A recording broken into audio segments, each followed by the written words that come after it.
ดีค่ะมาเบิ่งกันคลิปสองนี่ คลิปสองนะครับนี่มดจะถ่ายรูปอยู่นะครับดูได้เราก็เป็นสวยสวยงามค่ะ สวยงามมากนะครับทะเลหาดบางแสน ทะเลบางแสนงามงามค่ะ มาค่ะมาเที่ยว ใครสนใจนะครับมาเที่ยวนะครับไม่ไกลนะครับเส้นทางนะครับ ไม่ไกลมาง่ายด้วยครับ อยู่ที่สกลนครนะครับขึ้นทางด่วนนะครับทางด่วนนะเส้นทางก็ประมาณครับทางด่วนก็จ้างขึ้นก็60 บาทนะครับจ้างลง50 บาทครับถ้าไปไม่ทางด่วนก็ต่างหน่อยนะครับอาจจะติดประมาณตอนที่สายนะครับถ้าจะมาก็แนะนำมาตอนมันถึงนะครับ เช้า เช้าทางถึงประเทศก็ตี 5 สวยค่ะงาม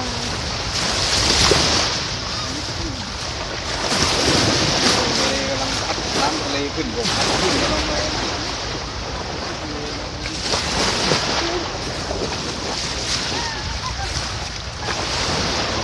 หน้าถึง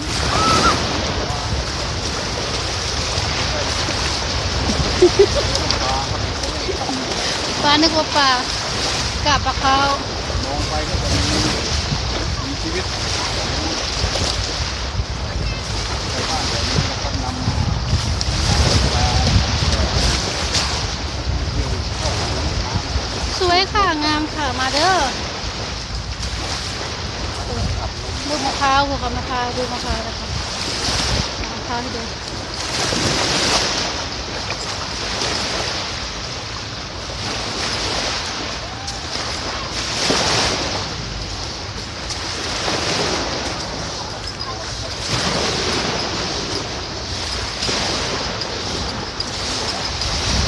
สวยงามมากนึกว่านี่ไอ้สายจะเงินคนหลายได้นี่เนาะ คนอยู่แล้ว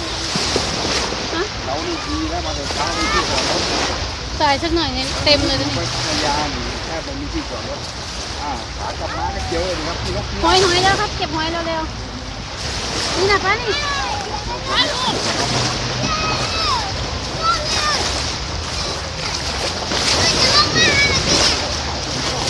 ทำมาแต่ใส่นี่ทำมาแต่ใส่นี่ ครับทะเลมีผักตบนะครับมีผักเจอเดี๋ยวพี่นกพี่ลาบทำมาจากไหนอุดร บ้านเดียวกันเลยเนาะบ้านมีดีเยอะครับ รับเมเจ้า ลาบเยอะอีกนะ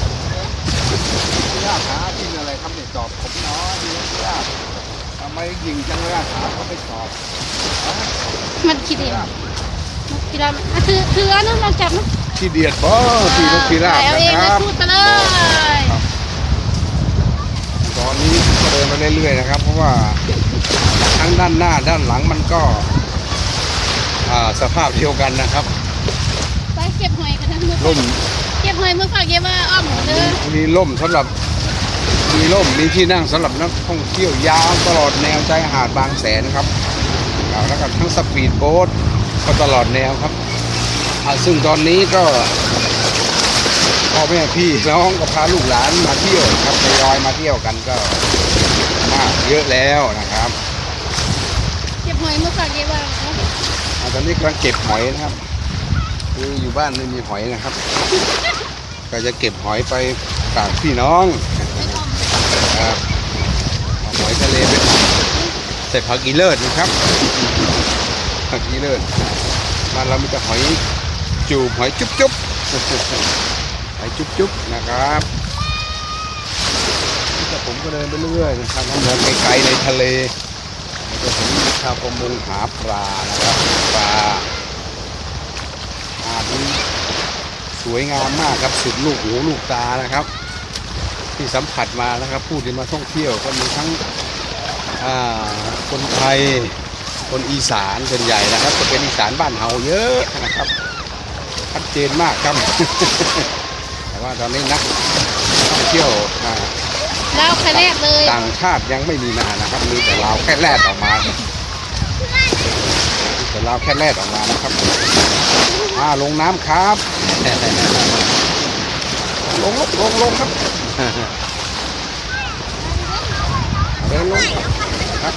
คนมาเที่ยวก็มีทั้งเด็กเล็กเด็กใหญ่เด็กโตผู้เฒ่าผู้แก่นะครับ ทั้งมีฟันและไม่มีฟันนะครับ แต่ส่วนผมนี่ฟันยังครบอยู่นะครับยังไม่แก่มากยังไม่แก่มากครับ เอลยักษ์เสีย แก่อยู่ระดับหนึ่งครับแอลนะไม่เสียนะครับ เสียแต่ขานะครับ แอลยังดีอยู่นะครับ เท่าจะเขี้ยวเอว เท่าแต่แคลแอลยังดี มีความสุขมากนะครับได้มาเที่ยวทะเลนะครับได้มาเที่ยวชายหาด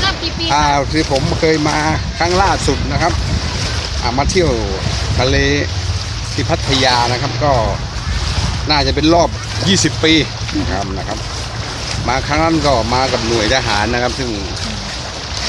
มึงมากับไผ่บ่ มากับหน่วยทหารคือสมัยนั้นก็ผู้การแดงครับณเวลานั้นท่านก็เสียชีวิตไปแล้วนะครับแต่ผมยังอยู่ครับ คนอื่นตายหมดนะ ผมยังอยู่ท่านมาก็พามาแวะมาเที่ยวที่พัทยาแล้วก็แวะพาซื้อข้าวหลามที่ตลาดหนองมนนะครับ เราเสียใจมากเลยค่ะเรากายตลาดน้อง ขากลับก็จะแวะตลาดหนองมนนะครับถัดจากหาดบางแสนนะครับเพราะว่าจะเดินทางไปต่อที่เขาสามมุกนะครับระยะทางห่างจากหาดบางแสนก็ประมาณอีก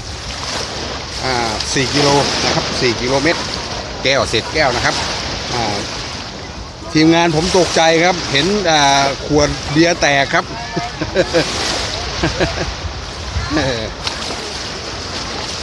ตอนนั้นกำลังหาเก็บของเก่านะครับริมหาดบางแสน หาเก็บของเก่าหาดบางแสนนะครับ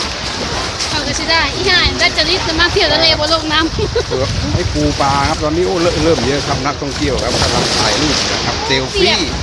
กำลังเซลฟี่นะครับเด็กเล่นตรงนี้รู้สึกด้านนี้น้ำจะใสและลึกนะครับตรงนี้น้ำใสลึกนะครับตอนนี้ผมก็รู้สึกเหนื่อยแล้วครับเหนื่อยและเมื่อยแล้วนะครับ สงสัยจะได้หาเดียวเลยนะครับ ใส่จะต้องหาที่นั่งเลยนี่แมงกะพรุนครับอันนี้ครับเจอแล้วครับตายแล้วแมงกะพรุนโอ้โหแมงกะพรุนถูกต้องแมงกะพรุนหนูถ่ายมาลูกไหมดูแมงกะพรุนเลยตื้นครับเอาลง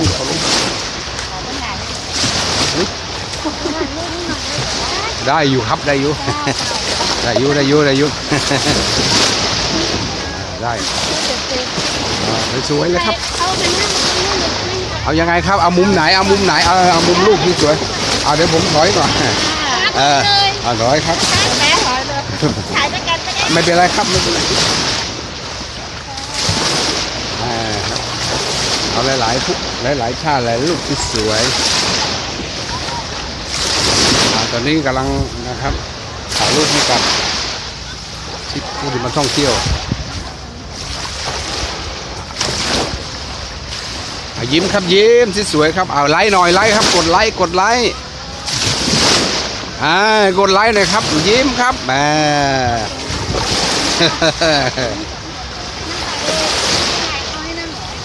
เป็นไรครับได้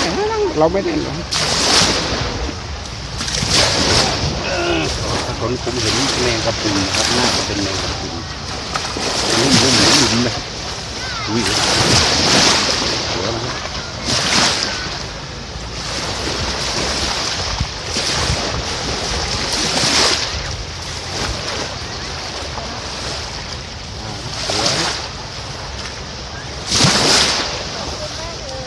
ครับ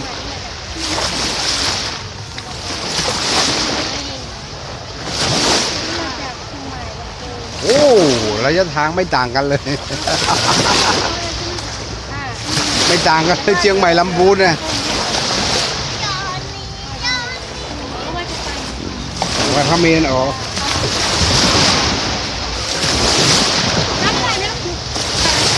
ถ่ายไม่ถ่ายนี่นะครับ แมงกะพรุนตัวนี้นุ่มมากนะครับ แมงกะพรุนนี่นุ่มเลยเนี่ย มันสดเลย รอจับเบิ่งเลยมันเอาไม้เขี่ยข้ามมันนุ่มมีดีนะตอนนี้เราเจอแมงกะพรุนครับมันน่าจะตายแล้วครับ จับได้ไหม ตัวได้มันเหมือนวุ้นนะครับ ขาวใสแมงกะพรุนตัวเลยครับ แพ้ไหม แมงไม่แค่ครับมันไม่ใช่แมงกะพรุนที่มีพิษนะครับถ้ามีพิษนี่อันตรายนะครับ มันตอดนะครับภาษาลาวมันตอดนะอาจถึงตายได้นะค เดี๋ รั ย บ วว่า เอาถ่ายเอาดิตอนนี้ผมแสบมาก เขาเรียกว่าแมง มันจับได้ไหมนี่ป้า ได้เรามันไม่อันตราย โอ้โอ้จับหัว เจอแมงกะพรุนที่ตื่นเต้นนะครับ ตอนนี้ ถ่ายรูปไหม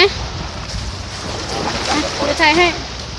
โอเคค่ะ พอแค่นี้เนาะสวัสดีจ้า